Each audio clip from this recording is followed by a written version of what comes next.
Join me as we learn Chumash for Wednesday, the fourth Torah reading of Parshas Tazria-Metzora combined together. Fourth Torah reading will take us into the second Torah reading of this week, which is Parshas Metzora.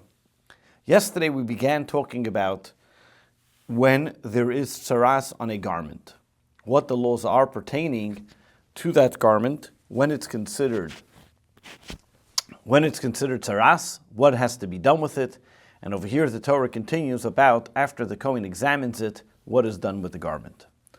Verse 55, chapter 13, verse 55. The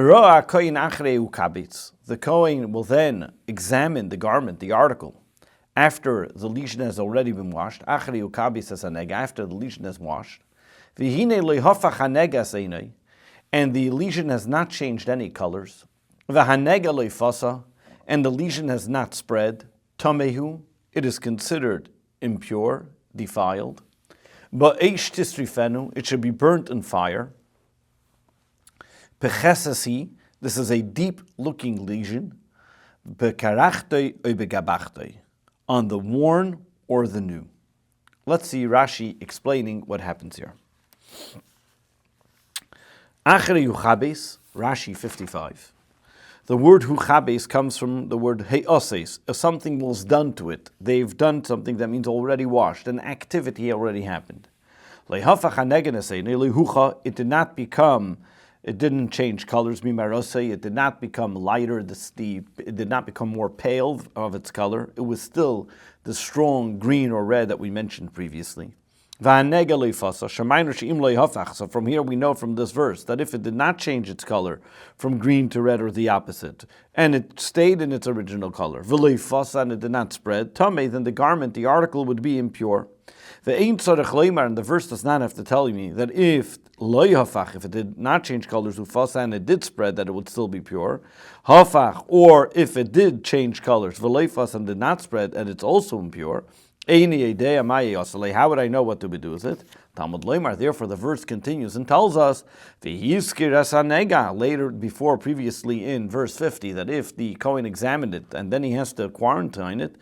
However, in this case, when this is a new type of lesion, then it needs to be quarantined. However, when it did, because at the time when it changes colors or it didn't spread, it's considered as a new lesion. Divrei Rabbi Yehuda, that's what Rabbi Yehuda holds. However, the rabbis hold that the actual garment will be considered impure, and therefore it will have to be burnt, as we continue to say, and therefore it is not considered as a new lesion, not like Rabbi Yehuda, who says it's considered a new lesion and therefore has to be quarantined.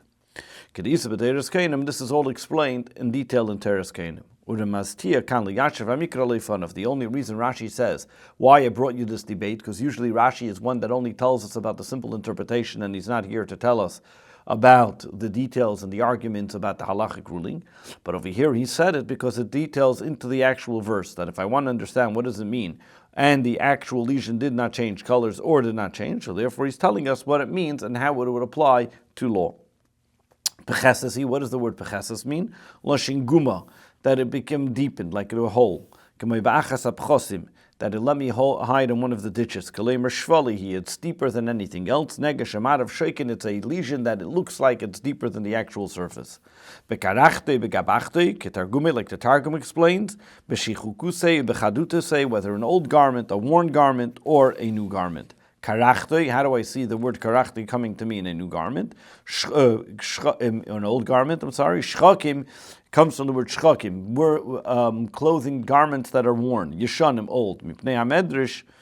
And why does the Torah use this terminology? This is because that we learn from this in a gzeira shava. The word gzeira shava is when we find two words which are similar in different verses, the rabbis then infer the different laws and comparative laws that are in both cases, because the Torah uses an unusual language in both of them.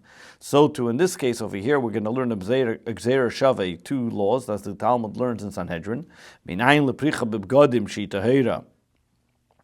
Nemra karachas and gabachas be'adam, v'nemra karachas and gabachas be'bgadim, because the same terminology of karachas and gabachas, though by the man, when it talks about the individual, it talks about that he was bald in the front or bald in the back, but over here it uses the terminology karachte be'gabachte, which means worn or new.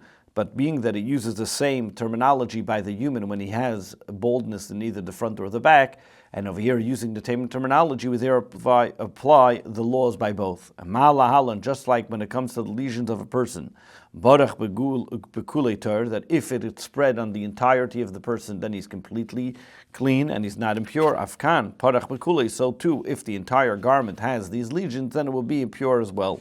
Therefore,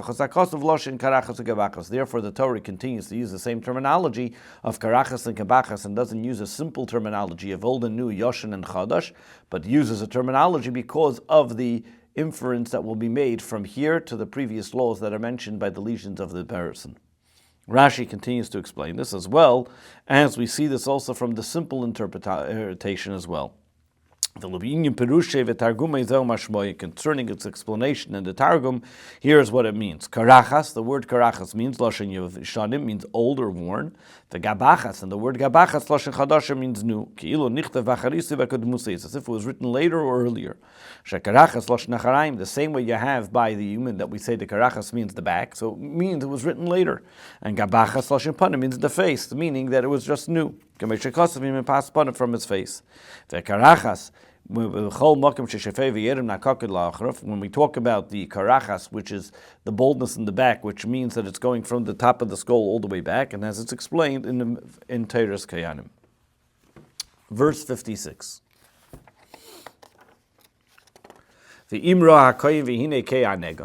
However, if the priest, the Kohen, examines it, after it's read and it became, the lesion had turned a lighter shade after it's already been washed, he will then just tear the lesion out of the garment, or from the leather, or from the warp or the woof threads that are there, and thereby he just has it ripped out and he doesn't have to burn, and burns only that part that he ripped out. Rashi,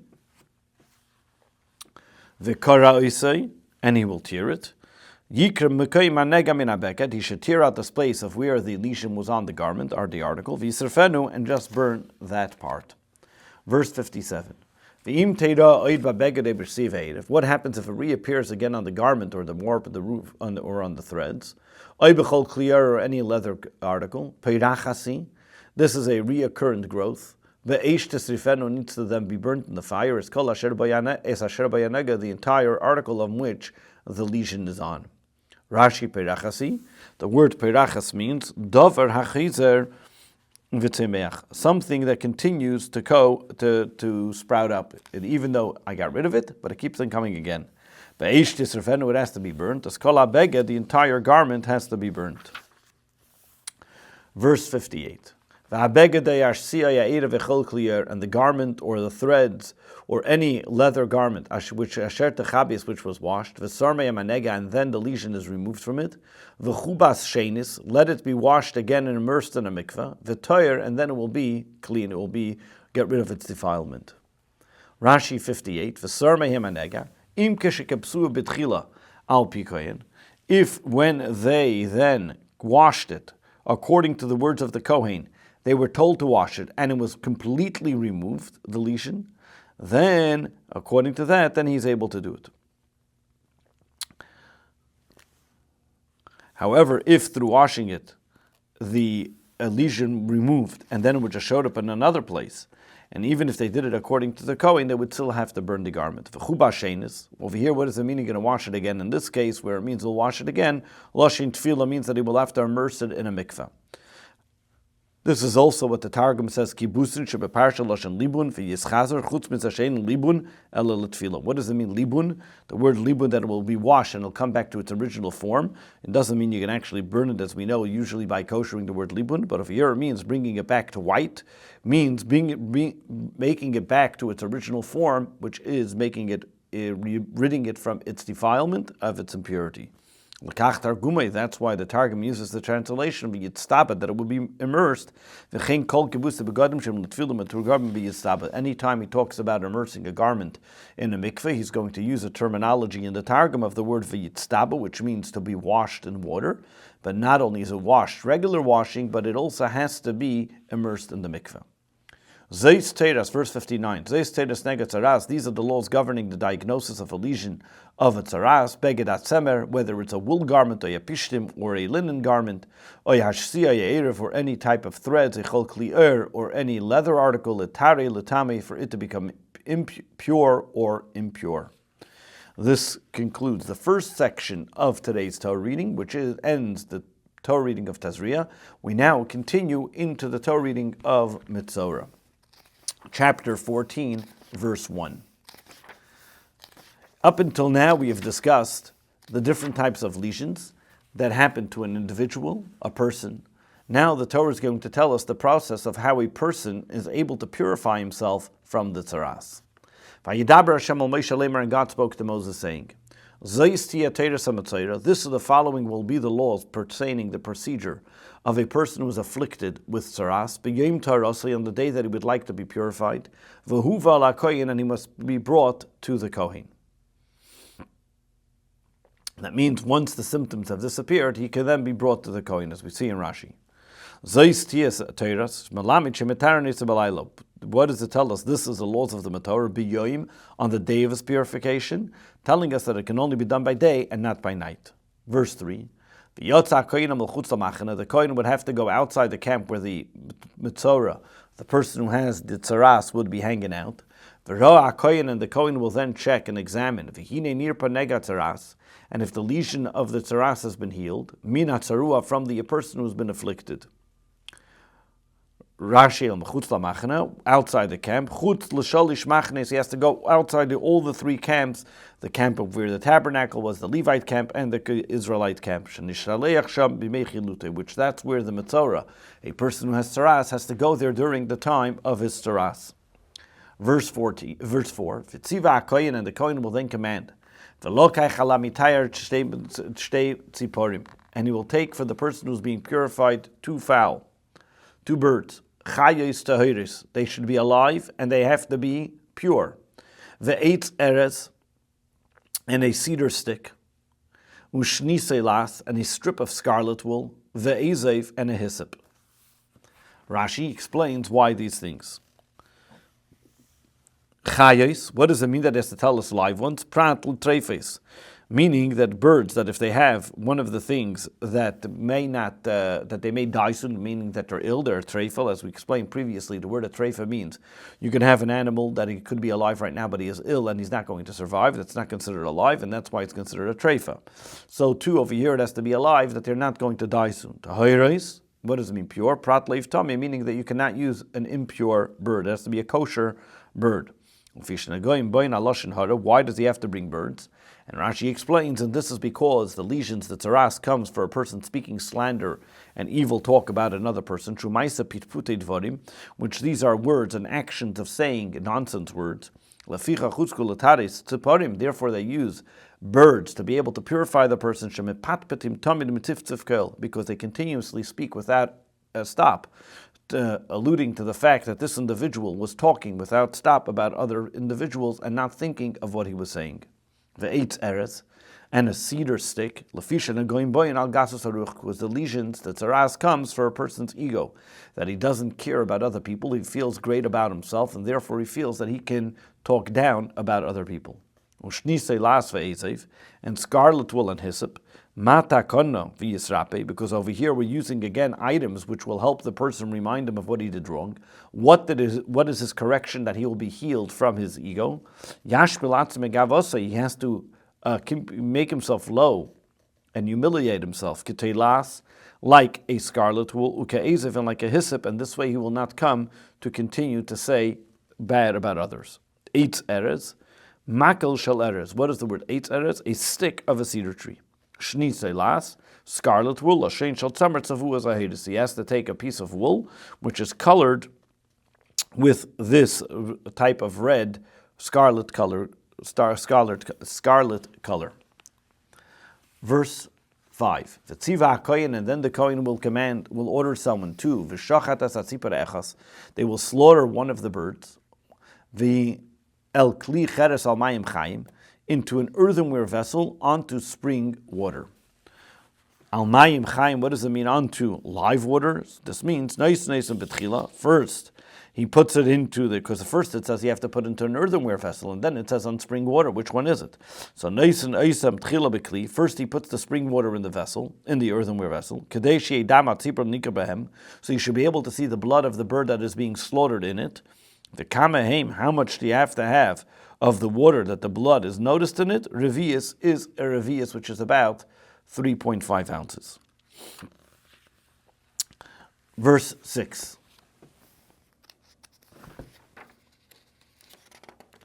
As a tzipor achaya, now continuing the procedure. As a tzipor achaya yikach. As for the live fowl, the kohen will take it. He will take it together with the cedar stick and the strip of scarlet. And the hyssop. And he will then immerse it and dip it into the and dip them and the live bird in the blood of the slaughtered bird, dripped onto the spring water. Rashi, verse 6. That means he's taking all the items together. And the Milamid, why does the Torah interrupt but telling us about the birds and doesn't include them with the other things? To tell us, Milamid she'ena igda, he doesn't tie the bird together with the other things. Imam, ela mafrish alatzmas. You have the bird, and then you have the cedar stick, the scarlet wool, and the hyssop all tied together. And however, the cedar stick and the hyssop are tied together with this scarlet wool strip. As it says, because it says separately in the verse that you will take the cedar stick and then you will take the scarlet wool and the strip and the hyssop. There was one word about taking for all three of them. So therefore, the same way the bird was not part of Yachal, I would have thought that the same way the bird was not part of tying them together, therefore it should not be dipped together. Therefore the Torah says afterwards, though they are separately, meaning that they're not tied together, the bird is not tied together with the cedar stick, but they are dipped together. Therefore the Torah says two different words have been taken, two different terminology separates the taking because the three items were taken at once. The bird was taken separately. However, when they were dipping it, they dipped it all together. Verse 7. Vehiza, then he will sprinkle from this solution of the blood. He will then sprinkle the alamitar min atzaras on the one who is becoming purified from the tzaras, sheva pa'amim 7 times, v'tiharoi, and he will then thereby become purified. And then he sends away the live bird onto the open field. Verse 8. Then the one who is being purified must immerse his garments in a mikvah. He will then shave off all his ear. And he will wash himself in water, immerse himself in water.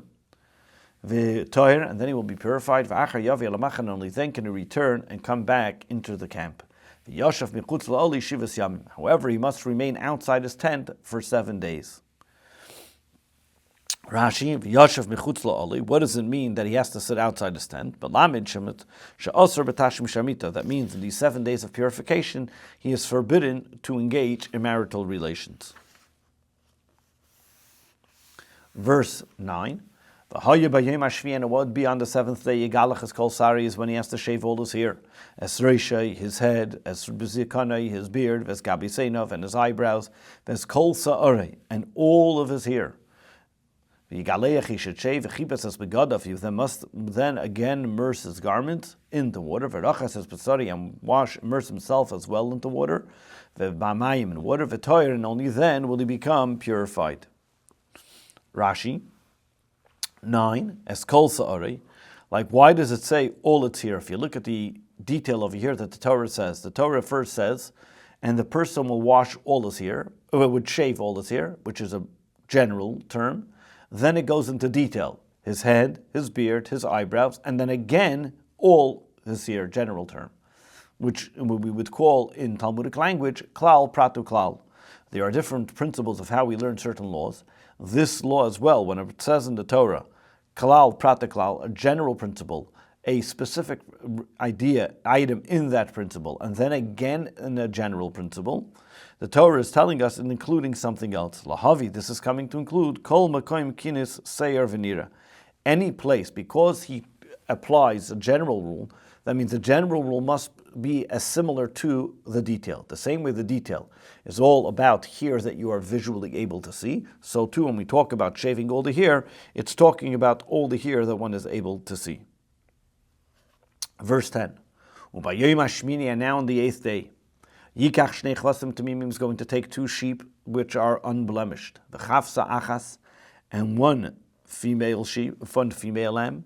So 2 male lambs and 1 female lamb, bashnasa, that are in its first year, tamima, unblemished, ushloish asreinim, and 3 as yisrainim, 3 measurements of, that means 3 separate tenths of fine flour.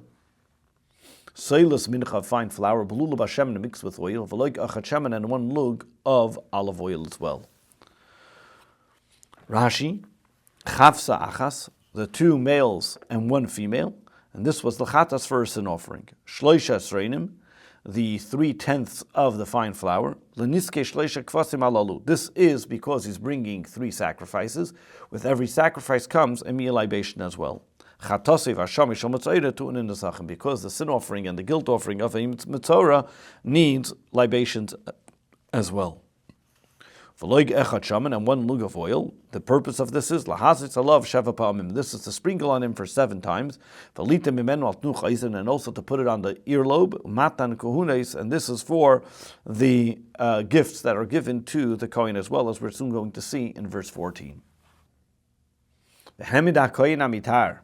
And then the Kohen, who is the one that's performing the purification process, the person who is becoming purified, the oisim and all the items that he brought l'fnei Hashem in front of God, Pesach Chayil Moed, at the entrance of the tent of meeting. L'fnei Hashem, this was at the tent of meeting. At the time, this was not in the actual, when we talk about it, where it was in the Holy Temple. In the Holy Temple, the Metzora would stand at the gate, B'shar Nikanor, at the gate of Nikanor, which is at the entrance of the Azara, which is the main lobby, if you want to call it, the main gate, the main hall of the Beis HaMikdash. V'loi b'Azara atzma, but he would not actually stand in the hall of the Holy Temple itself. Because since the actual sacrifice hasn't yet been brought, and if the sacrifice hasn't been brought yet, so therefore he's not considered 100% pure, so he's not allowed to enter into the Azara at the time yet. Verse 12, the Lokach HaKoyin, and the Kohen will then take as the first lamb, and he will bring it as a guilt offering. And then he'll take the log of oil, and he will lift it as a wave offering in front of God. Verse 12, he will then bring it into that hall for the sake of a guilt offering, lahanif, to wave it, because since a Metzora who brings a guilt offering needs to wave the item while it's still alive, and that is different from all the other animals, because all the other animals, the wave offering is done after the animal is slaughtered. However, by Metzora, it's done before the animal is slaughtered. And what is he going to wave? As a asham, the guilt offering, and the oil that he brought. Verse 13. And he's then going to slaughter this lamb in the same place where he slaughters the sin offering usually. And the scent offering in the holy place. Because the sin offering and the guilt offering, this is considered for the Kohen as considered Kodesh Kadashim, who a superior state of holiness. Verse 13, Rashi, where we would slaughter the sin and scent offering, what space is this talking about? On the side of the altar, in the north side of the altar. Why does the Torah have to tell us this if it already said this by the guilt offering in 2 weeks ago's Torah reading? In the Torah reading of Tzav, the Parshat Tzav is adding, that we know that a guilt offering is slaughtered on the north side. Because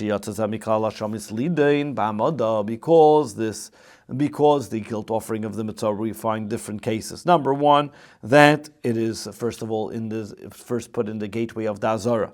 And there are many different details that happen by a Metzora, different than any other type of guilt offering. So I would think that also you should slaughter it also by the outside of Tazria, where the person has to stand with it. Therefore, he has to state clearly, therefore he has to slaughter the lamb in the place where the sin offering, which is on the north side of the altar.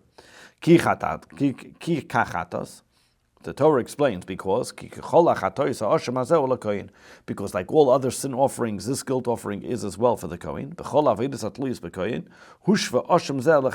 All the work that a Kohen does, all the work that happens to do, the detail of the service with this sacrifice which is done through the Kohen, this guilt offering is similar to a sin offering. One should not say, it's because there's an exception here, that I'm going to take the blood and I'm going to put it on his earlobe and on his big fingers, so therefore I would think it's something different. So therefore it wouldn't be needing the bloods and the fats to be burnt on the altar. Therefore the Torah says clearly that this is a sin offering as a guilt offering as is for the Kohen. And therefore, the same way he would do it by the sin offering and guilt offering, this is what he does by this one as well. I would have thought, I would think that maybe that its blood should be sprinkled above the top half of the altar like a sin offering. Talmud Leimar, therefore the verse says, that I know when it's a sin offering or a guilt offering that it goes on the lower portion of the altar, as explained in Teres Kayanim. Verse 14. What does he do with the blood, as we mentioned previously? The Kohen will now take from the blood of the guilt offering, and the Kohen will then put it on the ear. He will put some blood on the middle ridge of the right ear of the person who is being purified. Hayamanis on the right ear, and on the thumb of his right hand, and on the big toe of his right foot. Rashi, boyen means a gudel, the thumb. Verse 16. Then the Kohen will take some of the will dip his right index, the 15. And the Kohen will then take from the log of oil, and then he will pour it onto the Kohen's left palm. So he takes it from the log of oil, pours it on his left palm. Verse 16. Now, verse 16. Now the Kohen will dip his right index finger, min hashemen, from the oil, asher al kapei hasmalus. So he has the oil in his left palm. He takes his right finger, dips it into that oil. And what's he going to do with that oil? If he's min Hashem and then he'll sprinkle from that oil with his finger 7 times in front of God. Lefnei Hashem, what does it mean? Doesn't mean literally, but means connected beis kodesh HaKadoshim, towards the Holy of Holies. Verse 17. But now the leftover oil that's on his palm, he will then put it on the inner ridge of the ear of the right ear of the person who is becoming purified. Valboyan yadei yamanis, on his right thumb, Valboyan ragla yamanis, on his right big toe, Aldama Osham, on top of the blood of the guilt offering. Verse 18, and then the leftover oil that may be on the palm of the Kohen, will then put it on the head of the person who is being purified, and the Kohen will make it as an atonement for him in front of God.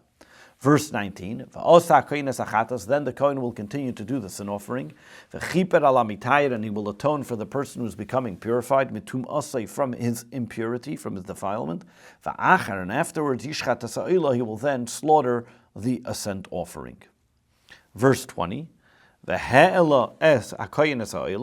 the Kohen will offer up the entire ascent offering, and its meal offering, on the altar, and the Kohen will then effect a complete atonement for this individual, and he will become pure. And the meal offering, minchas nesachim shel behema. the meal offering and libations that were brought with this animal that came because of the ascent offering is what's brought together with the ascent offering. This concludes the Torah reading for Wednesday, Parshas Tazria-Metzora.